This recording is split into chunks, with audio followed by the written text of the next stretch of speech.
Zig Ziglar says, you can have everything in life that you want if you just give enough other people what they want. This is Security Pro Insights, where we share our insights with each other so we all can succeed. Matt, I want to thank you for being a guest on today's show. Could you tell our listeners a little bit about where you're at today and provide some insight to your journey and how you got there? Absolutely, Scott. Thanks for having me. Currently, I'm in Charleston, South Carolina. I'm the senior manager regional asset protection for Southeastern Grocers, as well as I'm an adjunct instructor for St. Louis University for their School of Professional Studies, and focus in on the global security management program there.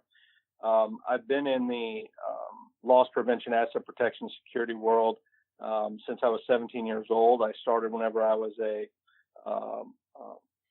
entry-level shoplifter apprehension person, just getting started, and ultimately worked my way through the business over the last 20 years to be to where I am today. So through that, I've been able to receive formal education in the field through Webster University and have my master's degree in organizational security management and business, and my undergrad is in criminal justice administration and law enforcement administration.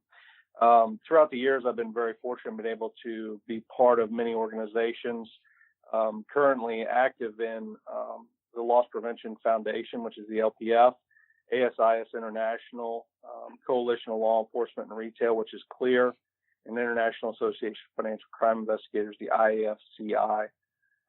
Previously, though, been part of Missouri Police Chiefs Association, as well as law enforcement officials of Greater St. Louis.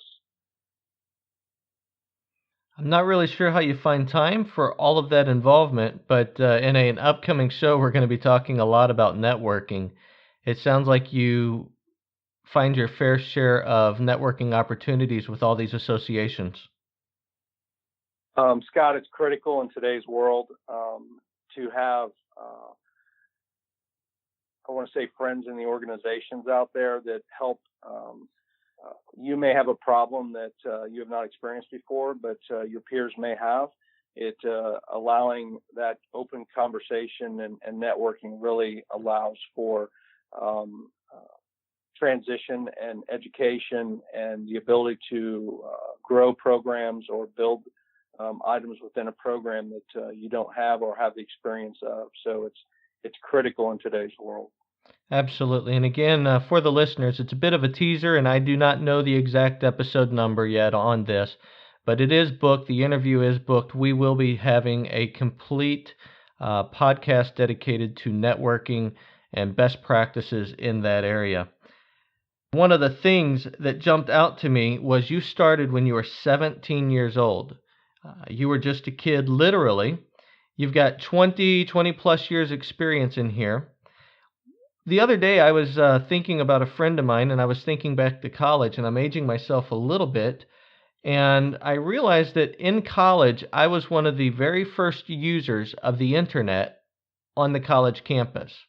So that's how I date myself, and wow, how the years have changed in every which way. But could you give us a little history of where loss prevention and security was at when you started? And let's talk about how it has changed over the years. Yeah, absolutely, Scott. So loss prevention when I very first started is very different than it is today. I started my career really as a security officer that apprehended shoplifters, and the idea of it was that we tried to maintain order and peace within the retail establishments, and then detour those shoplifters or apprehend those shoplifters when needed. And as you know, some locations require much more attention in that area than others at times. And so in the beginning, a lot of it was really just that. It was deterrence, it was apprehensions, it was case count. And our leadership was much different then. Our leadership then was my leadership was retired military, no formal college education, no certifications, and was really gained all of his knowledge and experience through the military, and then through on the job, learn as you go. And that part of the organization, there was no formal training whenever I started. So when I very first started the organization, you worked with someone else for a short amount of time, and then next thing you know, about 24 hours, 48 hours later, you're on your own doing the same thing that they showed you how to do very quickly. So as you well aware of, then everything didn't go perfectly, and there was opportunities and there was liabilities out there based off of our actions. And really then over the years, it kind of morphed from a security incident deter to a loss prevention, where a little bit more proactive. You start getting a little bit of metrics, a little bit of data in there, kind of in the late 90s and early 2000s. And then we start thinking about shrink management and sustainability of funds, and then we really start getting into the introduction into the retail application of programs that helped us, data mine, analytics, and kind of a data metrics driven approach later into those, LP years. And then I kind of think about today as being more of an asset protection. You'll hear that term. It kind of came out of the banking industry, I believe, but I think you'll hear it more today across all pillars of business. And really it's a more holistic approach. And you'll see when we talk about asset protection, you typically will see, your security, your loss prevention, your food safety and or safety functions, sometimes risk management and insurance even fall underneath that umbrella. So it's a much more holistic approach. It's definitely a proactive approach, much more training and data and metrics driven today than ever. In most cases, or most companies, I will say that really when it comes to asset protection, we're really a business hub, and we transfer information and data through us. We are responsible and handle certain parts of the business still, such as critical incidents and or safety and or internal, external investigations, those kind of items. But we are also much larger than that today, and a lot of that's through technology. And I think that's what's really changed the game in our industry is technology and how we utilize technology with programs and or systems. And the vendor community has brought us so many choices in that arena that today IT is a critical function within our area of responsibility. So you think that technology is probably the main driver of all this change? I would say that technology is a main driver of this change. I also think that the industry has changed based off of education and training and awareness. And I give a lot of credit to organizations such as ASIS International, to the Loss Prevention Foundation, and organizations like that, because they have brought light to the need of the organization, and the business has asked our organization and our profession to become more professional. And when that happens, you see universities putting together college degree programs to give a path that the law enforcement student doesn't want. Right. So the law enforcement students, there's that criminal justice path for individuals that want to go into more of the public sector of law enforcement, but there never really was a good path for those that wanted to stay within the corporate side of the business, but still stay in that loss prevention, security, etc.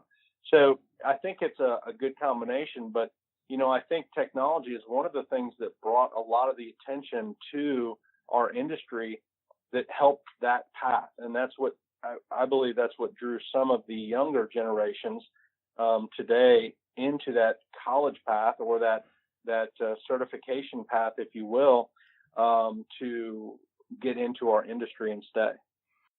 Let me ask this. You're a current instructor at St. Louis University, it's a university with a very good reputation for academics, especially.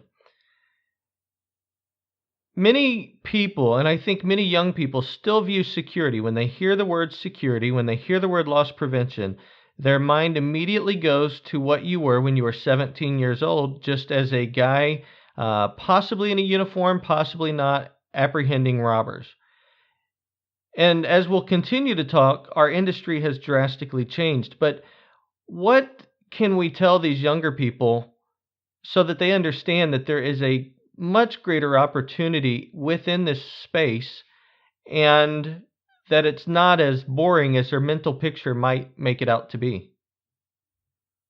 Yeah, Scott, great point. And one of the challenges is that there are still a lot of those entry level positions out there in the contract world, if you will, and even in the private sector, being proprietary, that don't pay much, and typically, they are literally watching a gate overnight, or they are watching a yard, or they're doing something that the skill level is not super high.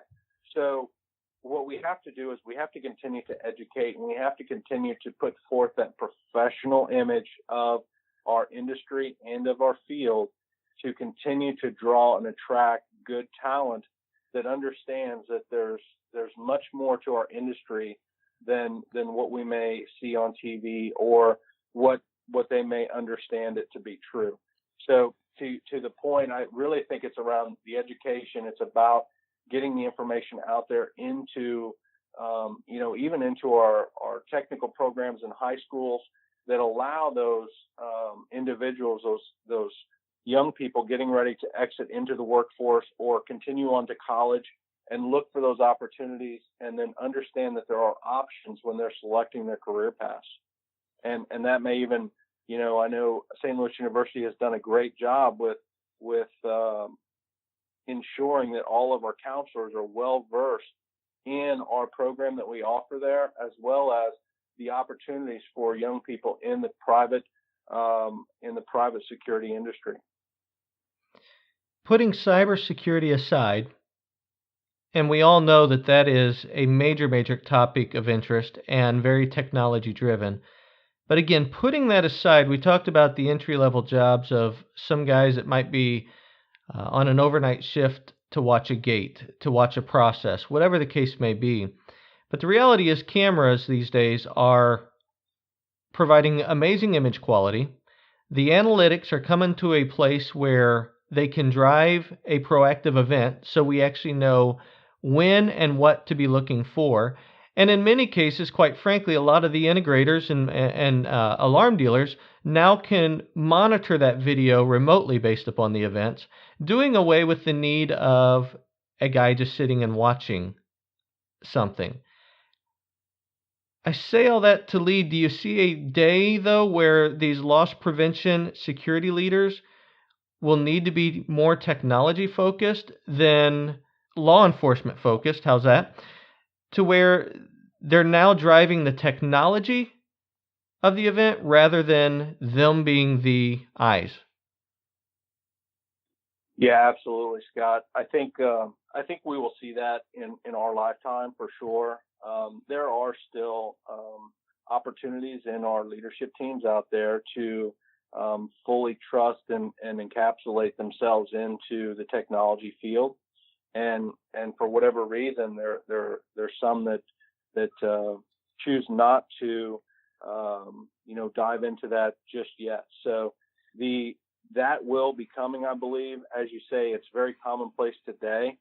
There are going to be still some opportunities out there in the field where unfortunately, the bandwidth or the internet or whatever it may be just isn't there yet as well. So, while technology has come, leaps and bounds, there are still places out there in Nebraska and Washington State and probably many other places throughout the United States or abroad that just don't have the technology infrastructure in place to support some of the things that we would like it to do through remote video capture or through the use of exception-based tools. I'm with you, and I 100% agree. Although, I gotta say, 20 years of this industry has been really exciting for me to watch the changes, and really looking forward to the next 20, which we're going to dive into here in a moment. One other thing that you have said jumped out to me, and you talked about how the changes that we've seen from the past to really today is moving to data-driven information, the security group truly becoming a business hub. You mentioned how we're able to become more proactive. I have often heard security groups call themselves cost centers. We typically don't provide income to the bottom line of our organizations. We tend to be more of a cost and an insurance policy in some ways. Is this technology putting security teams in a place where we truly can show a return of investment to the executives? And are we moving away from being cost centers to revenue generators? Yeah, Scott, I look forward to the day that we get there. As far as being a profit center, I think we're a little ways away from that still today. But what I will tell you is this, that the more value you can bring to the table through your program, and through the program being a loss prevention asset protection program, through the minimization of risks, through claims, reducing your claims, reducing your safety accidents and incidents within the buildings, with the development and the presentation of data, whether that be anything from your T-logs coming out of your front ends to anything coming through your back doors, through whatever program you may use, and you start putting those all together where they can look at one report or one dashboard and see basically their entire business running. You are definitely adding value to that business, and you are allowing yourself very positive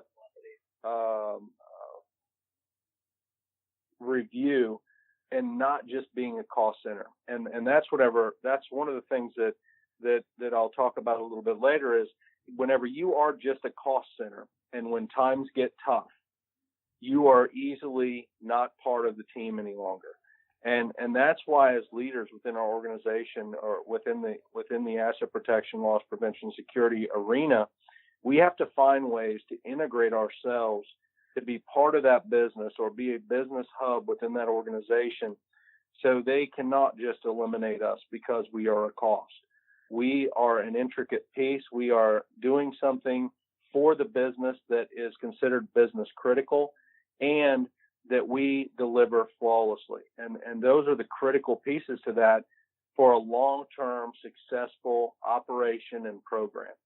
But you're absolutely right, Scott. If you do not do that and you don't bring value to the table every day, and you're not part of the team in a business critical fashion, it becomes easier for the organization to see less value and to eliminate roles and or the entire department out of the organization. Matt, I'm going to throw a curveball at you.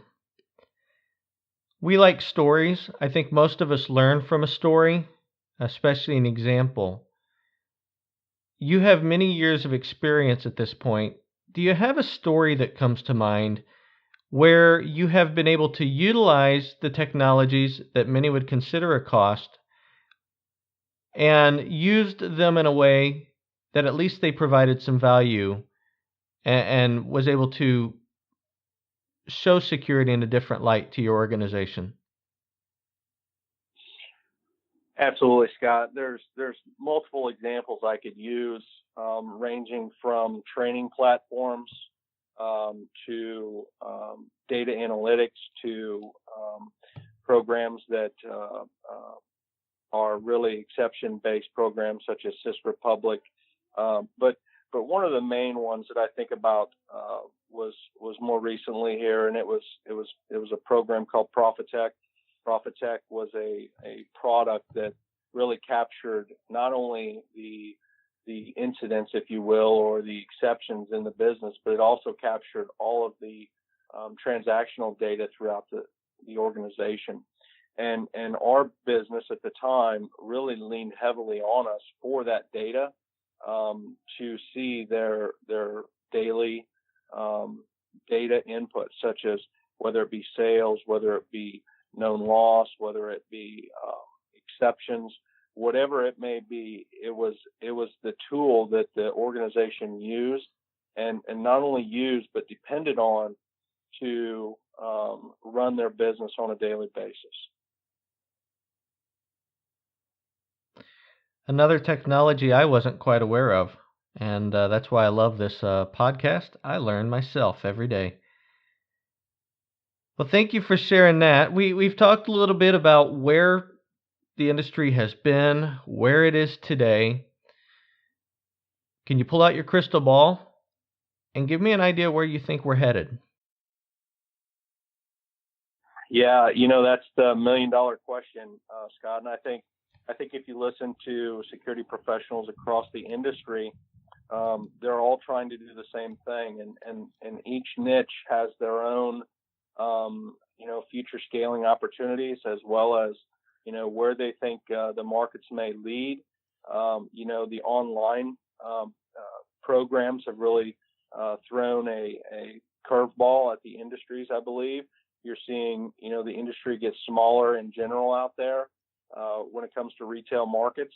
But at the end of the day, I really think it's important. And whenever I'm thinking about myself even, and how I'm developing myself as a leader, one of the things we have to do today is we have to stay current. We have to be out there on the edge, looking over to see what's going on in not just loss prevention, but what's going on in the business world, what's going on in the technology world, what's going on in the world in general, because that plays a role as well when you look at large organizations that are outside the United States as well as inside the United States, and what that brings to the table from a retail environment. So, that's a big part of it, is we have to stay current. We have to stay on the edge.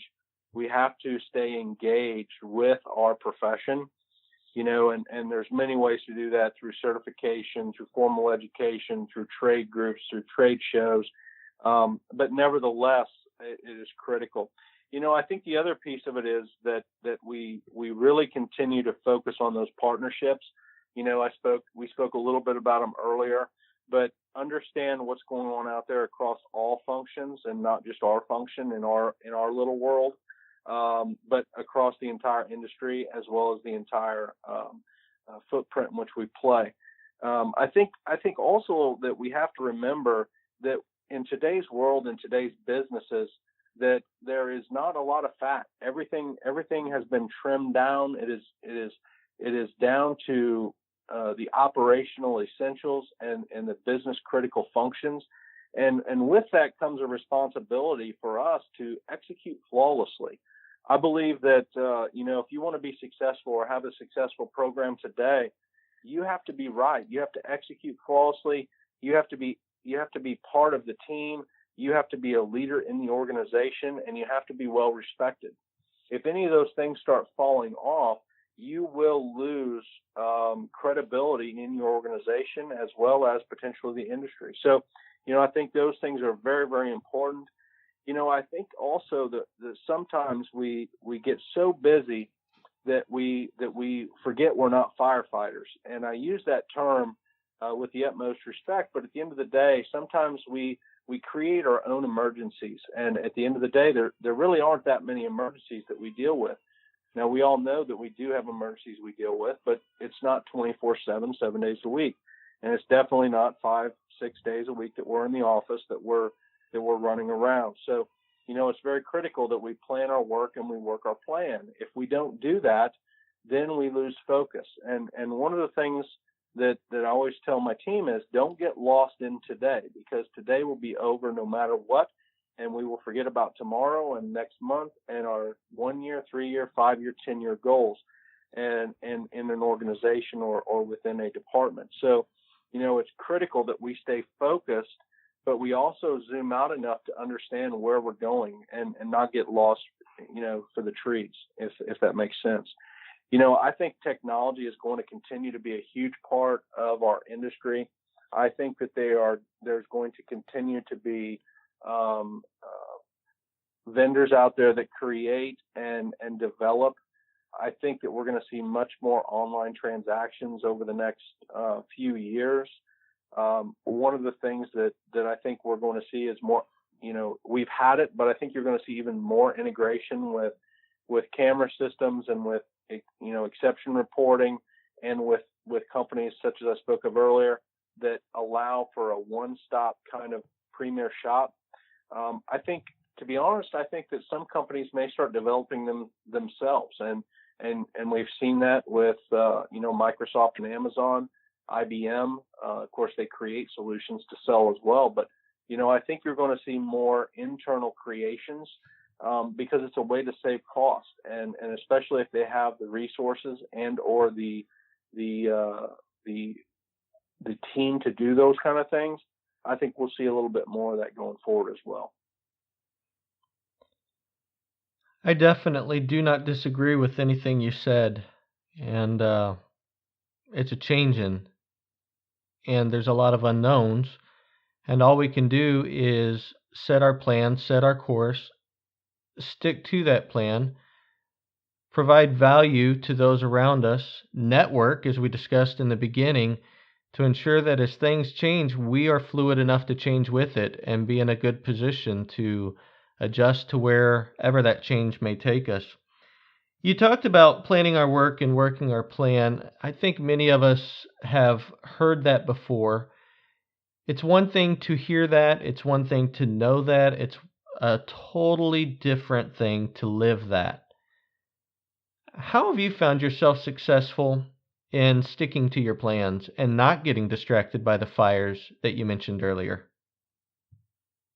Yeah, Scott. So, like I said, there are fires, and the idea is recognizing the ones you have to attend to and the ones that will smolder out, and not they really weren't fires in the first place. But one of the ways that I've found to be very successful in managing myself is through my calendar, and I use my Outlook calendar down to the 5 minute session, and if anybody wants to know where I am or what I'm doing, it's on there. So. Mostly the biggest person that needs to know that is myself. And typically I'll plan a week out, sometimes two if I'm doing a lot of traveling. But, the idea of literally putting it to paper or putting it on your Outlook calendar will allow you some ability to know where you're going and to plan that work and to ultimately go there. Now, as we both spoke of, we both know that there are fires. And that's an easy change where you'll take something out and for that time block, and you'll put something else in. But nevertheless, your overall focus and strategy still remains the same on the work or the where you were going to go or go do during that time frame. Do you ever allow yourself to have an ability to get off your plan? So, in a real life example, you're on family vacation, you're getting from point A to point B, but you see the world's largest rocking chair, so you have to stop for a photo. In business, do you ever see a place for those type of getting off course distractions?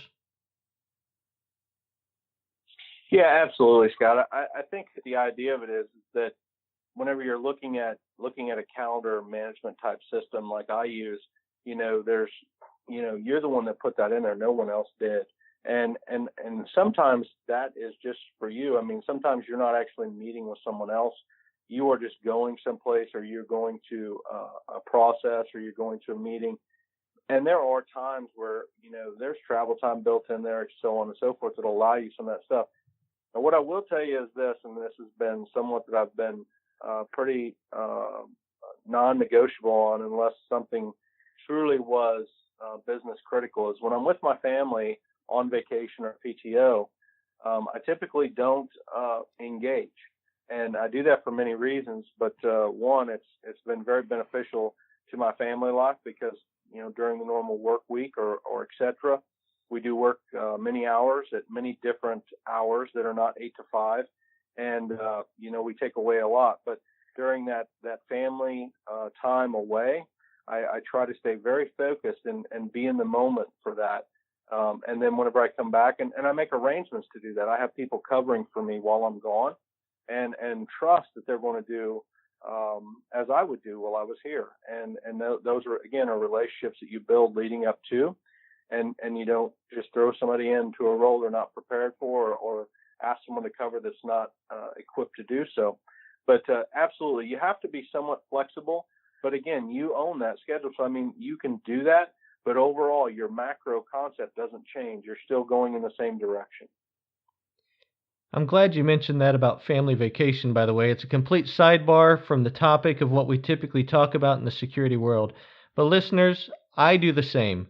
I do not engage when I am on PTO, and it's because my family has to understand their importance. And I've learned that if they're not happy, quite frankly, business typically is not happy, and family impacts business. And it's good to get away, and the world is not going to fall in, and I just encourage everyone to make sure you take that time. We tend to be overachievers in this industry, but 1 week, just dedicate it to your family. It's a great habit. Matt, with that, we've already talked about a couple habits.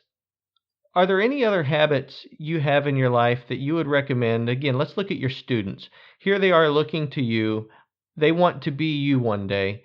Are there any other habits that you would advise them to try to implement to become a successful person within this industry? Yeah, Scott. One of the things that this industry requires is patience, and it takes patience to get into the industry. It takes patience to grow in the industry, and it takes patience to be successful in this industry. It is not a technology industry for the most part. You don't just become successful overnight. It is a long period of time of building relationships, building trust, and learning.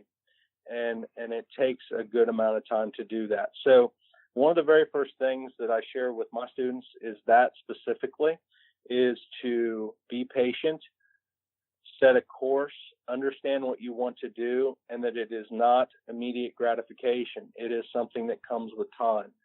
I think the other thing that this industry requires is a very strong code of ethics, and not letting your younger years get in the way of that, and to be very, very straightforward, ethical, honest, and to think about your long-term strategy and your long-term future rather than what you're going to do on a Friday night or a Saturday night. And that's even more important when you're talking to, more of an entry-level student in college, where sometimes they're away from home for the very first time, or they're in a campus setting, et cetera, et cetera.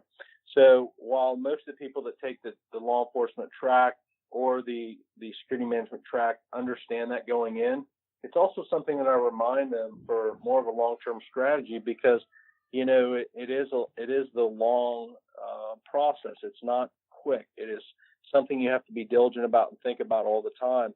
And that goes to your credibility and your character. And whenever you're in this industry, that's the only two things you cannot lose. Your character and your credibility is what carries you through